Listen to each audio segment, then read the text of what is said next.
Okay, welcome guys to my brief tutorial on how to shorten motorcycle tubes by welding them and hopefully welding them decently. So here's my finished pieces. Each one took about 2 hours to do. The weld is up in here somewhere and they look pretty good. When I decided where I was going to cut them, down the bottom here, these are your fork sliders that go into your aluminium housings on the outside. I didn't want to muck around with anything down here. Particularly these have got to go slide up and down freely, and if there's any sort of drama in here, you don't want to hit a pothole and one side jam up and one side move, it'll tip you off the bike and cause havoc. So too dangerous to do anything down here. Up the top here there's threads and there's taper, and it's just a drama trying to do anything with that end as well. It can be made, but this end is preferable to the bottom end, but I just cut them in the middle here, took out a 85 millimeters and put them back together. So here's the bike in question. This is an Ironhead 1000cc Sportster. Somebody's put extra long forks in that. I bought this cheap. I'm going to do it up into a scrambler, but the forks are too long. So now where I've decided to cut is I've decided to cut in through here, and I believe that's the safest place for it. I wouldn't recommend doing it down here. Okay, so don't extend your forks or cut your forks down here. If you're going to do it, put your joins up in here, and that's because they're supported by the triple clamps here. This bit here is all flexing. It's just bending by those triple clamps right here. I did straighten out a set that had been crashed, and of course they bent right there, and they were bending there. So all your forces are inside of here. Inside of that, yeah, there's some forces going on, but nowhere near as much as there is down the bottom of it. Okay, so here's me. I'm a qualified welder and fabricator. I'm also a workshop teacher. I teach woodwork and metalwork. Got plenty of experience with that. So looking at our steel, 1026 steel, good weldability. 1026, I looked online and that was about seemed to be the consensus of what they're made of. Looking at the chemical analysis, there's a carbon percentage, 0.22% carbon. It's a fairly low carbon steel, and it says here, general purpose low carbon steels are easily machined and welded. Okay, so weldability, we want something that's easily machined and welded. This means the steel itself that the forks are made out of, they're nothing special, they're nothing fancy. They're just fairly bog stock bits of steel. The difference with these forks is they're quite thick for the diameter of the tube. Okay, so looking here, you're looking 5.5, 6 mil thick for a 35 mil tube. Very, very thick wall for the diameter. I considered in this case running a stainless steel ring around the outside, around the inside here to give me something to weld to. But in the end, I decided against it because I didn't want anything potentially going to bind up my springs. This here is what I was talking about with my triple clamps. Okay, the weld going in here, not on the bottom side. Okay, I don't recommend that at all. But in the top here, yeah, you're pretty right to do that. Here's me cutting the fork tubes. I've got a bandsaw, so I'm using that. And there's my two, making sure that I've got the same length of cutting off. I would do that with a grinder and a cut-off disc as well. You don't have to get them super duper straight with your cuts. When you put the two halves back together, there's time then to adjust your cuts and your angles. As you form them back together again, grind any of them that need to be ground so that you get a nice even gap and you get them nice and straight. Having cut them, I banged mine back in the lathe and did a very quick weld prep with the lathe, just freehand. Nothing fancy with that. Banged it into my pedestal grinder and just ground that weld prep like this. This face here is quite important. You want to leave a couple of mil of flat metal on those. Okay, so don't grind it down to a sharp V. You want to leave yourself that's called a root face, and you want to leave a good couple of mil there. Okay, well, about 1.5 mil probably, because that is 5.5 mil. So yeah, 1.5 mil is about right. Here's a jig that I made, just a piece of angle I had lying around, and I welded a tang on it. The tang itself is just to go into the vise and hold the jig in place. Nothing fancy about that. Okay, took the bung out, took the O-ring off, put the bung back in. If there's any shrinkage with the welding, you want to have the bung in so that you can pop the bung out, and it's not going to shrink and you won't get the bung back in. Okay, the bung itself will hold that. Where I've done my cut is 100 millimeters away from the tube end anyway. So, and that was so that we didn't get too much shrinkage around the threads. You don't want to weld too close to those threads. If that bit of material there gets hot, it can shrink, and you'll have a real job getting those out and getting them back in again, okay? So my weld was out here 100 mil or so off that. Well, exactly 100 mil off that.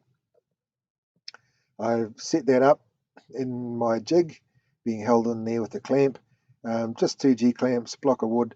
You can see that's held nice and straight across the length of that.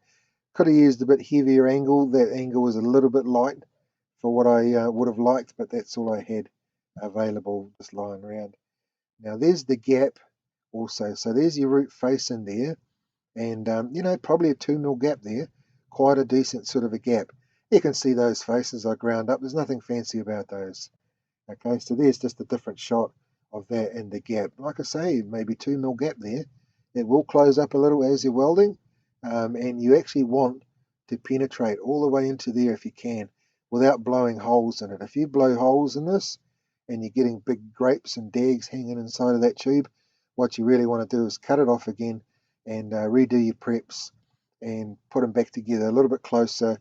Turn your power down on your welder, something like that, so you're not blowing holes in it, because you don't want anything inside of the tube to interfere with your spring action. Here's the inside of my tubes. In there is where the weld is, all the way down into here, and you can see there's nothing hanging out on the inside of there. I've done a pretty good job of that. Okay, now back up here somewhere. My welding gear, stainless steel electrodes, just some electrodes I had lying around home. Really, they were stainless steel ones. This is a nice helmet I bought off AliExpress, auto darkening, and the outside is kind of an opaque gas welding type shade, maybe a shade 5 or something. Good for bits and pieces of welding. I wouldn't use it as an all-day helmet. When you're setting your amperage with these rods, stainless steel rods, typically you want to have your amperage about for a size less of your electrode. So for a 3.25 mil electrode, you want to have it at about your setting for a 2.5 electrode. So probably around 100, 110 amps, somewhere like that. I just got a little shitty welder that I've used, a little stick welder. Nothing fancy. It really is an old, crappy old little stick welder. I've got several stick welders, and they're all crappy old things, and they all work just pretty well.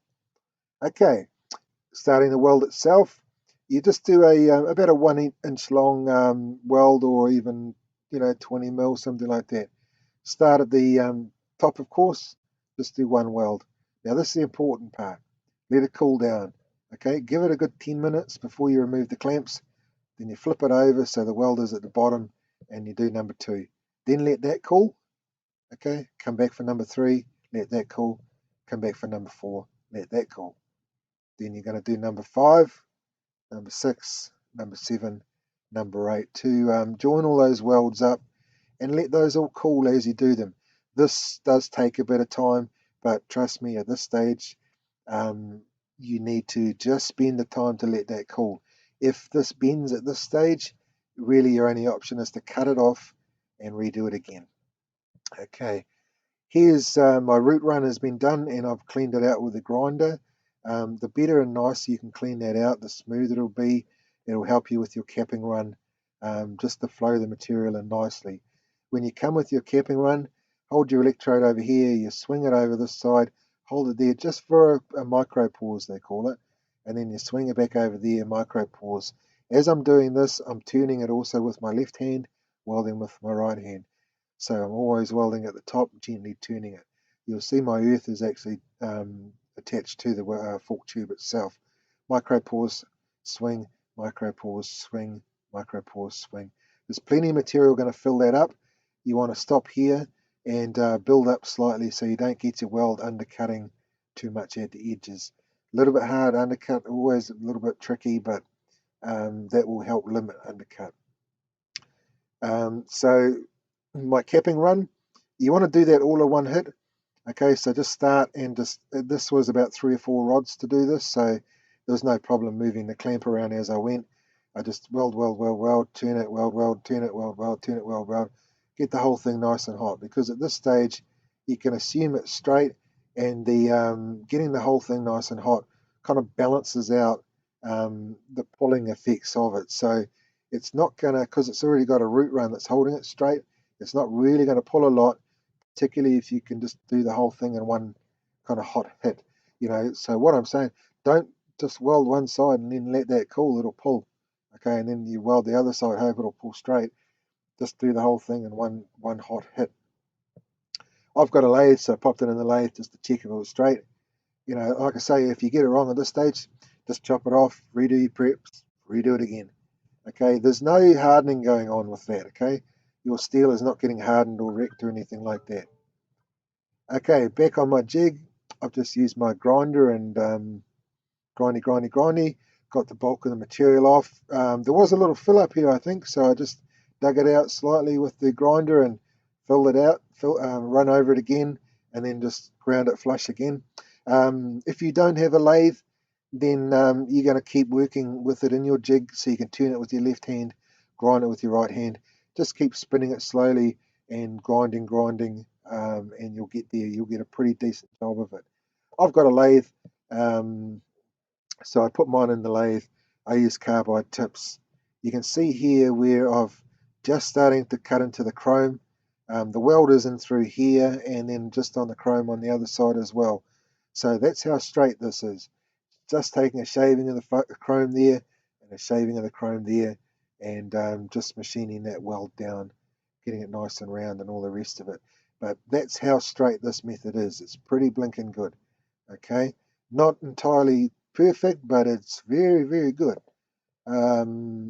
So having done that, I've put it out on the outside of the lathe now. I prefer to do this sort of work on the outside, just so I'm not caught up with the bed and the cutting tools and all the rest. Gives me a little bit more room. Flap disc on a grinder. Obviously I'm actually going to do that on the top of this as the lathe is spinning. I just held this here for the shot. And then I've just done a couple of localized little finishes off with my flap disc. So as I said, pretty happy with the end result, and I'm actually very happy structurally with how they are. They're very strong, and will do the job perfectly fine, provided they're within the triple clamps. I do some other stuff, and apologize I don't have any video to go with this.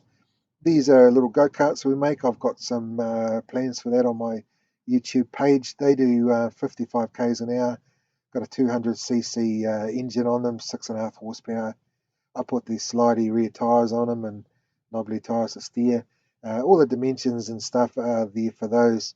I'm going to do some more videos with some of my other projects. I've got some other quite neat stuff that I do. I hope you guys have enjoyed this, and I hope it's been of some use.